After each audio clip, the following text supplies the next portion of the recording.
Amém? O Senhor tem uma mensagem poderosa para nós hoje. Ave Maria, cheia de graça, o Senhor é convosco. Bendita sois vós. Bendito é o fruto do vosso ventre, Jesus.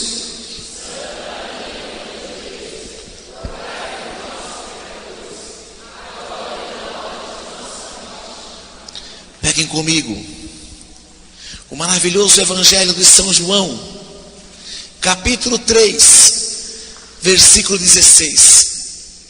Evangelho de São João, capítulo 3, versículo 16.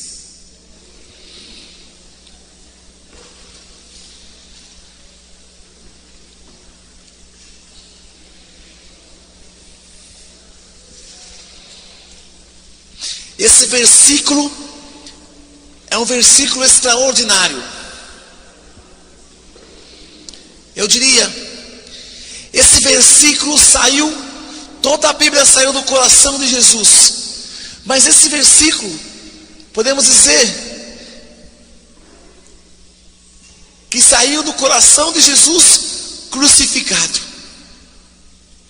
Antes de Jesus morrer, ele falou esse versículo.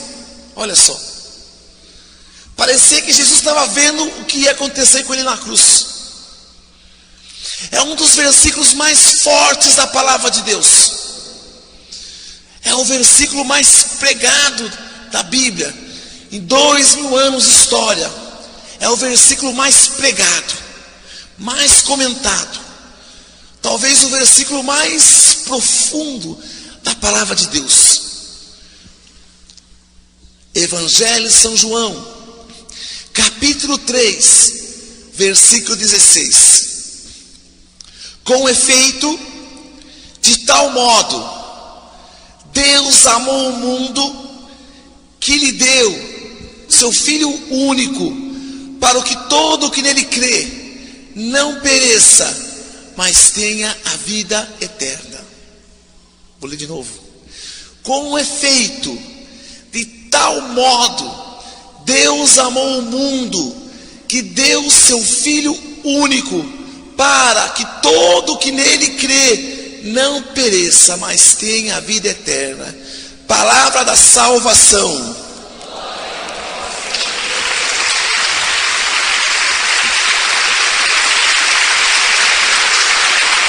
Palmas ao Senhor Jesus. Oh glória, oh glória. Por que Jesus morreu na cruz? Essa pergunta que eu faço de manhã. Por que Jesus morreu na cruz? A lei não poderia salvar o homem. A lei de forma alguma poderia salvar o homem. Não. Se a lei pudesse salvar o homem, bastariam os 10 mandamentos de Moisés, amém? Bastaria o homem ver os 10 mandamentos e seria salvo. Deus deu os 10 mandamentos, mas a lei não bastou para salvar o homem. Tem muita gente hoje que acha que a salvação depende da vivência das leis, e esquece que a salvação é um dom gratuito de Deus. A salvação é o maior presente que Deus deu à humanidade, e os homens se confundem nesse ponto. A Bíblia diz que Moisés ergueu uma serpente, e colocou no poste ali. Os homens eram picados pela serpente e eles estavam morrendo. Mas Moisés falou: basta olhar aquela imagem da serpente. Olha, basta olhar para a imagem, que a serpente, que a picada da serpente não fará mal algum a vocês. Basta você olhar, basta olhar, basta um olhar para a serpente. E a serpente é uma tipologia de Jesus Cristo crucificado. Israel esperava um Messias poderoso. Israel não esperava um Messias que viesse sobre a cruz. Israel esperava um Jesus que viesse num trono. E Jesus decepcionou Israel. Decepcionou Israel porque ele veio na cruz. Veja bem, tem muita gente que fala: Jesus morreu na cruz para que os homens o amassem, para que os homens o adorassem, não de forma alguma. Jesus morreu na cruz porque você precisava da morte dele. Jesus morreu na cruz porque eu precisava da morte dele, porque o mundo precisava da morte dele. A morte do Senhor de Jesus na cruz foi uma necessidade. Juninho, não, é para que nós o amássemos mais, de forma alguma. Jesus morreu na cruz e o mundo nunca amou mais ele por causa disso. Aliás, a cruz não quer dizer nada para o homem moderno. Deus ama o mundo. Como é que eu posso expressar o amor de Deus? Como é que o pregador pode falar que Deus ama o mundo? Se eu pudesse pedir uma escada, Jacó, você pode me emprestar a tua escada para me subir aos céus e perguntar como Deus ama o mundo? Se eu juntasse os pregadores da terra e perguntasse como que Deus amou o mundo, junto nós iríamos dizer: Deus amou o mundo infinitamente. Deus amou o mundo grandiosamente. Deus amou o mundo intensamente. Deus amou o mundo divinamente.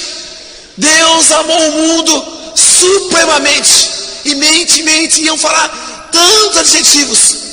Não ia ter adjetivo para mostrar a maneira que Deus amou o mundo. Meu amado, se eu pegasse a escada de Jacó e subisse aos céus e perguntasse para os anjos, se eu perguntasse para Paulo, se eu perguntasse para Pedro, se eu perguntasse para a Virgem Santíssima que está no céu, como Deus amou o mundo, os anjos iriam responder com esse versículo aqui: com efeito, de tal modo Deus amou o mundo que deu seu Filho único, para que todo que nele crê não pereça, mas tenha a vida eterna. Eles iriam responder em coro: com efeito, Deus amou o mundo de tal maneira, de tal forma, para que todo aquele que nele crê não pereça, mas tenha a vida eterna. Amém? Olha, observe a grandiosidade desse versículo, tudo maior. Deus, o maior ser, amou o maior sentimento, que deu seu Filho o maior presente, único, para o que todo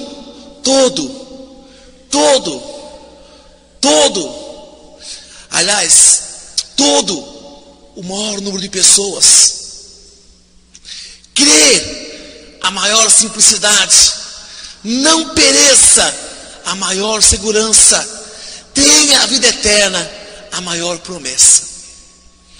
Que fantástico!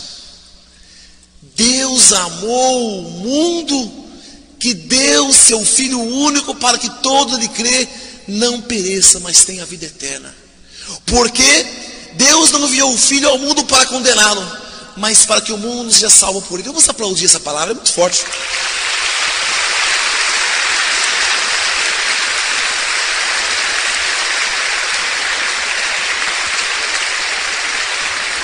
Meus amados, essa palavra eu diria é o coração do Evangelho, é o coração da Bíblia. Adão desobedeceu, a morte entrou no mundo. Então Deus precisava de um homem que fosse obediente até a morte de cruz, para que a vida entrasse no mundo. Por isso, Jesus, no Getsemane, ele começa a orar, ele vai orando,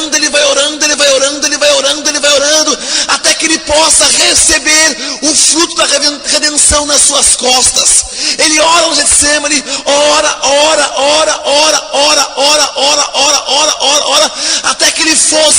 até que os homens pudessem olhar para Jesus e perceber: eu sou o presente de Deus para a humanidade. Meu irmão, Jesus é o presente de Deus para a humanidade. E é claro, meu irmão, que Jesus sofreu profundamente. Jesus foi chicoteado, colocaram uma coroa na sua cabeça. cabeça, cuspiram no seu rosto, puxaram a sua barba, bateram em suas pernas. Ele sofreu uma barbaridade. É bom que você entenda isso. Ele foi massacrado na cruz, cuspido, coroa, pancadas, socos, pontapé, passou por um pelotão polonês e foi chutado, e foi humilhado, e foi negado, e foi traído, e foi abandonado, e foi judiado. E vocês sabem o tanto que ele sofreu. Jesus foi um cordeirinho na mão de Deus, um cordeirinho na mão de Deus. Como o cordeiro vai para o matadouro, assim Jesus subiu. Jesus foi um cordeirinho na mão de Deus.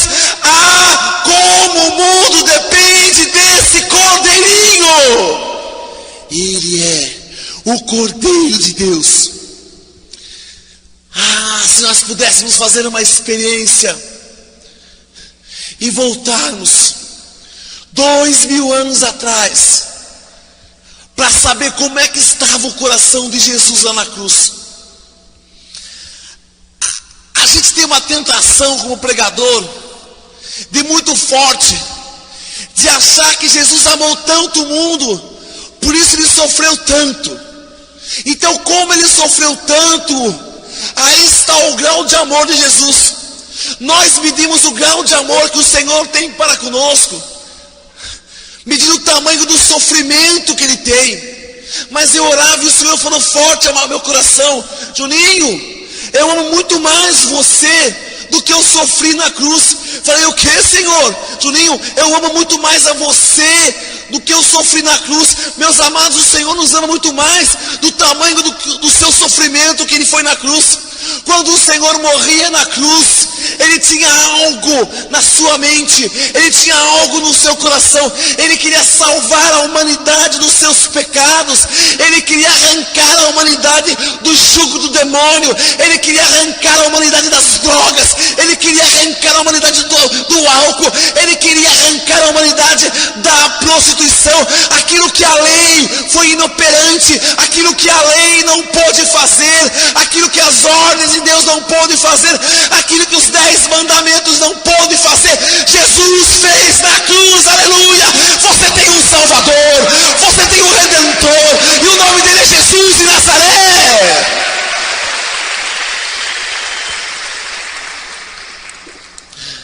Calma, eu vou chegar onde Deus deseja que eu chegue, mas eu preciso ir devagar. Lá havia um ladrão. Havia 2 ladrões. Um tem nome, Dimas, o outro eu não sei. E eles ficaram caçoando de Jesus. Os 2 pregados, gente. Os 2 pregados. Um aqui e o outro do outro lado. Os 2 não tinham braço nem perna. Tinha, mas estava pregado, né? Não podia usar. Ou seja, o braço, as pernas pregado. Eles só podiam usar 2 coisas: os olhos e a língua. Você imagine só o horror do Calvário. 3 homens arrebentados, o do meio mais arrebentado de todos. 3 homens arrebentados. Um olha para Jesus, o outro também olha para o Senhor. O Senhor está no meio, com o mesmo brilho. O amor pinga das suas mãos, o amor pinga dos seus olhos, o amor pinga do seu corpo. Ele está sangrando. Jesus é uma pregação viva de Deus. Ele não fala nada, não diz uma palavra até então. Ele está em silêncio. E um olha, ele vê, tem algo diferente em Jesus. Então, se você é Deus, puxa, chama os teus anjos, nos salva. Salvou a tantos e não pode salvar. Mas o outro, ele não tem mãos também, não tem pés e mãos presos, desculpa, mas ele não caçoa, ele não critica, ele olha para Jesus, ele ora para Jesus. As mãos de Jesus estão cravadas, os pés de Jesus estão cravados, mas ele olha e vê diferente. Para aquele homem, para aquele ladrão, as mãos de Jesus é uma pregação, os pés do Senhor furado é uma pregação, a coroa na cabeça é uma pregação, Jesus com dor é uma pregação. Jesus, ele usa bem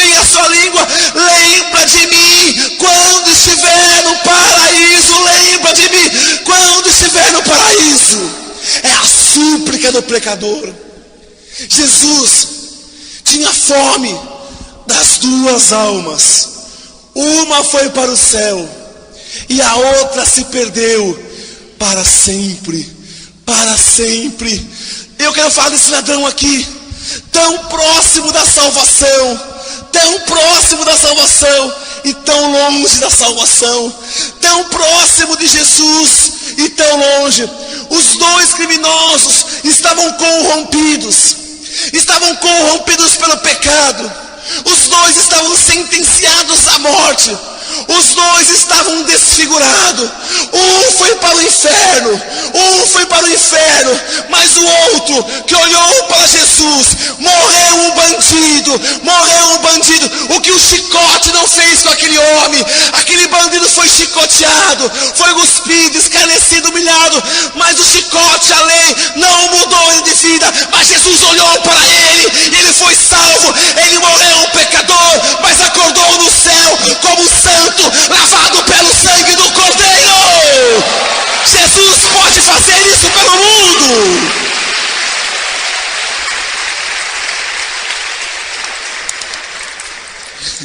Meu querido, se Jesus pode fazer isso na sua fraqueza, imagine hoje que Ele está à direita do Pai Todo-Poderoso. O Calvário é encontro da morte com a vida, é encontro do pecado com o perdão, é encontro de Jesus com as trevas, é encontro do nosso Deus. Jesus escolheu a cruz. Você louvou a Deus por isso, porque Ele escolheu a cruz? Levanta essa mão e fala: obrigado, Senhor, por escolher a cruz.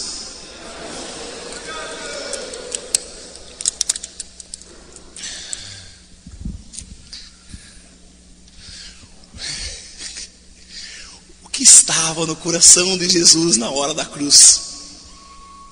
O que estava no coração de Jesus na hora da cruz? Pensa uma pessoa que você não conversa muito. Pensa naquele drogado, seu vizinho. Pensa em você. Pensa naquelas pessoas que você pôde falar de Jesus esse ano e não falou. Pensa as pessoas que você podia evangelizar e não evangelizou. As pregações que você poderia ir e não foi. As orações que você poderia fazer pelas pessoas e não fez.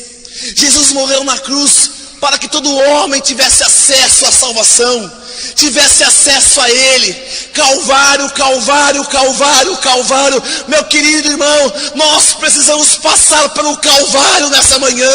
Você precisa passar pelo Calvário essa manhã para compreender a dimensão do Calvário, a profundidade do Calvário, a dimensão das chagas do Senhor. Tu sabe qual é o tamanho da chaga do pulso do Senhor. Tu sabe qual é o tamanho da chicotada que o Senhor levou na cruz. Tu sabe o tamanho da coroa que puseram em sua cabeça. Você precisa passar pelo Calvário hoje e aprender a sofrer com Jesus para ver o tanto que Ele sofreu. São Francisco de Sales fala: Calvário, Calvário, Calvário é uma prensa em meu coração. Calvário, Calvário, Calvário é uma prensa em meu coração.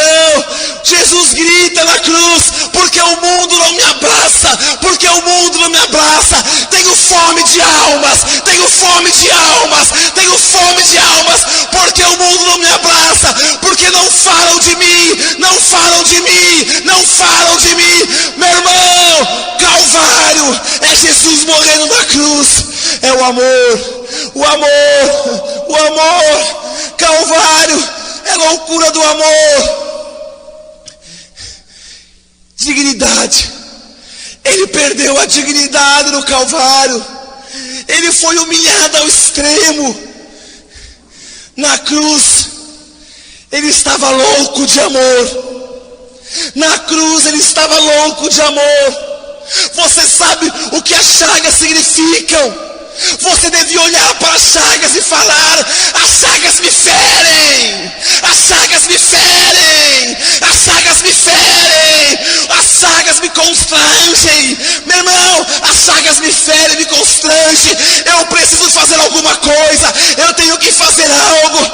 Na cruz, quando você olha para a cruz, mãos arrebentados, pés arrebentados, cabeça estourada, corpo arrebentado, Jesus não fala nada, mas toda vez que você olhar para o crucificado, há um grito de Jesus: vá por mim, pregue por mim, faça alguma coisa, eu já fiz a minha parte.